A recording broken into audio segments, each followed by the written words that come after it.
orang yang sudah dekat pada Allah itu pasti menjauh dari dunia, ya. Apalagi usia Pak Haji 60 tahun, ya kan. Harusnya orientasinya bagaimana cara, bukan hanya hidup enak, tapi orientasinya harus bagaimana cara mati enak, mati dalam keadaan husnul khotimah, ya. Jadi ihdinas shiratal mustaqim, apa jalan yang lurus itu? Shiratal ladzina an'amta 'alaihim. Yang dimaksud dengan jalan lurus adalah jalan orang-orang yang an'amta, bentuk pasten, yang telah engkau beri nikmat. Siapa itu? Para nabi, para syuhada, ya, wasyuhada wassalihin, orang soleh tempo dulu. Jadi orang yang dimaksud dengan an'amta, jalan yang engkau telah beri nikmat, itu artinya orang-orang yang telah sukses menjalani kehidupan dunia. Para nabi, kan, syuhada, orang-orang soleh, Luqman, itu orang-orang sukses mereka. Buya Hamka lah mungkin, ya, kalau di kita, yang dalam faktanya beliau soleh. Jadi kita ini jangan mengambil panduan teladan kepada orang yang masih hidup. Saya mau tuh kayak gitu tuh, kayak Pak itu tuh, keren dia, tawadu, orangnya soleh gini. Jangan, ya hanya untuk pelajaran nggak apa-apa, tapi jangan diteladan.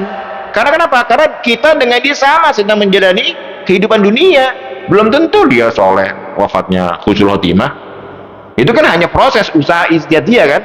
Ikhtiar, kita semua kan berikhtiar bagaimana agar kita wafat dalam keadaan husnul khotimah. Orang yang terlihat soleh belum tentu akhir hidupnya husnul khotimah. Maka kita jangan menjadikan dia sebagai teladan seperti kita melihat orang-orang yang telah sukses.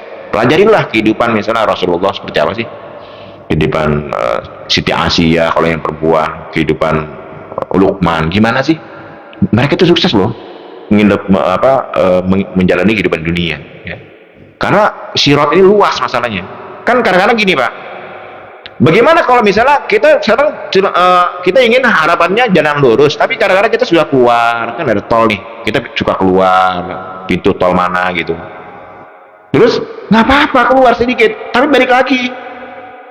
Jadi manusia itu kadang-kadang bisa salah, kan. Ketika dia salah, ibaratnya dia keluar dari pintu tol tapi masuk lagi. Jangan lupa masuk lagi, jangan terus keluar sono-sono, balik lagi, salah, balik lagi. Pokoknya yang penting ketika kita wafat, kita berada dalam jalan itu, husnul khotimah. Ya, jadi jalan orang-orang yang telah kau beri nikmat. Shiratal ladzina an'amta 'alaihim ghairil maghdub 'alaihim waladdallin. Bukan jalan orang-orang yang dimurkai. Mengerti? Ini bahasanya kalau yang tadi kan an'amta, bentuk kata kerja. Tapi dalam ayat berikutnya ghairil maghdub, bukan jalan yang dimurkai. Allah nggak mau nyebutin dirinya yang dimurkai. Waladdallin juga orang yang sesat. Jadi Ibnu Katsir menafsirkan, karena waktunya terbatas, ya. Ibnu Katsir menafsirkan yang dimaksud dengan maghdub, apa maghdub itu? Dimurkai adalah orang-orang Yahudi. Dalam tafsir Ibnu Katsir, yang dimaksud maghdub adalah orang-orang yang dimurkai, dan waladdallin, orang yang sesat, adalah orang Nasrani. Maghdub dengan dolin. Maghdub itu orang Yahudi, dolin orang Nasrani. Kenapa Allah itu maghdub kepada orang Yahudi? Allah murka kepada orang Yahudi karena orang Yahudi itu sebenarnya tahu Islam itu benar, tahu Nabi Muhammad itu Rasul, tahu mereka itu Pak, orang Yahudi itu, tapi mereka gengsi. Beda dengan Nasrani. Kalau Nasrani memang karena dia baca kitabnya salah, makanya sesat. Contoh gini ya, gampang nih, ini terakhir ini. Saya punya anak nih. Yang pertama Irfan, yang kedua Faiz, adiknya.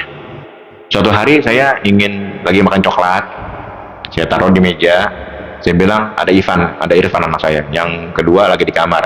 Pan, ini coklat ayah ya, jangan dimakan ya. Ayah mau ke warung sebentar.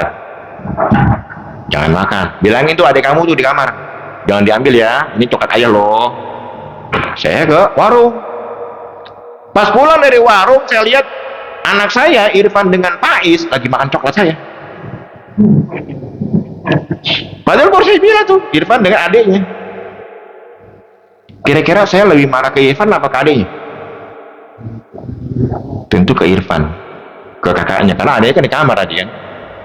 Nah, irfan dalam konteks surah Al-Fatihah itu dia maghdub, dia dimurkai.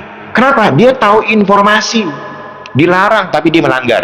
Sementara faiz karena dia nggak tahu, di kamar dia dolin, apa tuh, sesat, dia nggak tahu informasi, dimakan aja.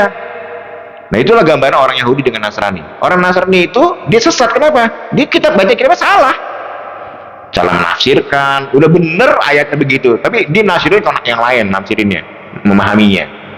Nah, kalau maghdub, dia tahu Quran itu benar, Nabi itu benar, tapi dia gengsi, malah melanggar. Kata Allah suruh jalan ini ya, iya ya Allah aku tahu itu jalan benar, dia negong. Itu maghdub. Makanya Allah murka kepada orang Yahudi. Nah, kita berharap jangan sampai seperti itu, karena umat Islam bisa seperti itu. Umat Islam nih, kita ini bisa masuk dalam maghdub, bisa masuk dalam dolin ketika kita tidak mau baca Quran dan memahaminya dengan benar. Sama ya, jadi umat Islam ya minimal baca Quran, pahamlah dikit-dikit lah. Jangan sampai dia punya kitab tapi nggak pernah dibaca, bahkan salah memahaminya.